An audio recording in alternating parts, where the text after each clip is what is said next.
Assalamualaikum warahmatullahi wabarakatuh. Perkenalkan, nama saya Aulia Arifah Sofianti dari kelas 11 MIPA 2 nomor absen 5. Pada kesempatan kali ini, saya akan menjelaskan materi tentang hukum Bernoulli. Nah, ada 3 topik pembahasan yang akan dibahas pada kesempatan kali ini. Yang pertama yaitu asal mula hukum Bernoulli, yang kedua bagaimana persamaan hukum Bernoulli, dan yang ketiga adalah penerapan hukum Bernoulli pada kehidupan sehari-hari. Sebelum memasuki topik pembahasan yang pertama, apakah teman-teman mengetahui bagaimana bunyi hukum Bernoulli itu? Hukum Bernoulli berbunyi, jumlah dari tekanan serta energi kinetik dan energi potensial tiap volume yang berada di setiap titik aliran fluida adalah sama. Hukum Bernoulli menjelaskan bahwa suatu tekanan akan menurun apabila kecepatan aliran fluida mengalami kenaikan atau peningkatan. Kira-kira siapa sih yang pertama kali mencetuskan hukum Bernoulli ini? Yap, Daniel Bernoulli merupakan seorang fisikawan dan matematikawan yang berasal dari Swiss yang lahir pada 7 Februari 1700 dan wafat pada 17 Maret 1782. Daniel Bernoulli lah yang pertama kali mencetuskan hukum Bernoulli. Daniel Bernoulli menghasilkan sebuah karya tulis yang berjudul Hydrodinamika yang berisi tentang penelitiannya terkait fluida mekanis. Daniel Bernoulli sendiri merupakan anak dari pasangan Dorothea Faulkner dan Johann Bernoulli yang juga merupakan seorang matematikawan di Swiss. Keluarga Bernoulli sendiri terkenal sebagai keluarga yang terkecimpung ke dalam dunia matematika. Ini adalah beberapa profil dari keluarga Daniel Bernoulli. Johann Bernoulli merupakan ayahnya, Johann II Bernoulli merupakan adiknya, dan Nicholas II Bernoulli merupakan kakaknya. Selanjutnya adalah sejarah atau asal mula ditemukannya hukum Bernoulli. Penemuan hukum Bernoulli sendiri bermula dari dunia kedokteran. Berbekal keahliannya dalam matematika, Daniel Bernoulli akhirnya menemukan bagaimana cara untuk mengukur tekanan darah. Bernoulli menunjukkan bahwa pada pipa horizontal, tekanan fluida paling besar adalah pada bagian yang kecepatan alirnya paling kecil, dan tekanan paling kecil adalah pada bagian yang kecepatan alirnya paling besar. Hal inilah yang disebut sebagai asas Bernoulli. Karya matematika Bernoulli sangat banyak. Beberapa di antaranya adalah kalkulus, persamaan diferensial, teori probabilitas, teori kinetik gas, turunan hasil termodinamika, dan disiplin ilmu fisika matematika. Selanjutnya adalah persamaan hukum Bernoulli.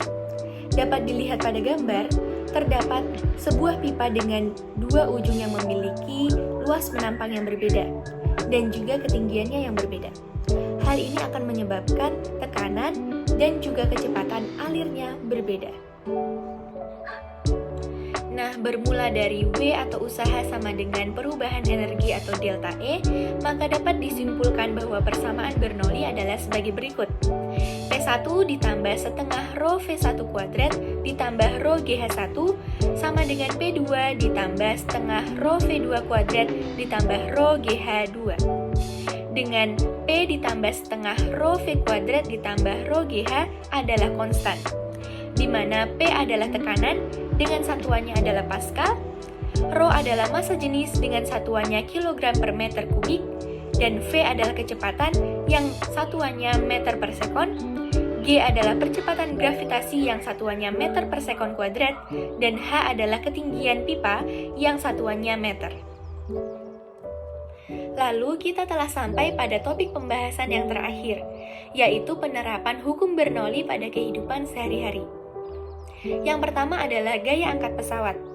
Bentuk sayap pesawat yang menyebabkan kecepatan aliran udara bagian atas akan lebih besar daripada di bagian bawahnya, sehingga tekanan udara di bawah sayap akan lebih besar daripada yang ada di atas sayap pesawat.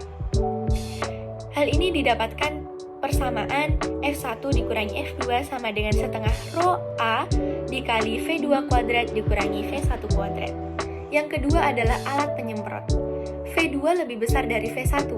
Hal ini menyebabkan P2 turun dan lebih rendah dari P3. Cairan bergerak dari P3 menuju P2 dengan kecepatan V3. Cairan yang keluar pun akan membentuk semburan kabut halus. Yang ketiga adalah teorema Torricelli. atau yang biasa disebut sebagai bak bocor.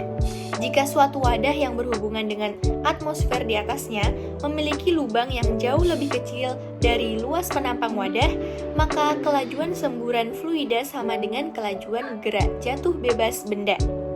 Atau dapat disimpulkan dengan rumus V2 sama dengan akar 2GH1.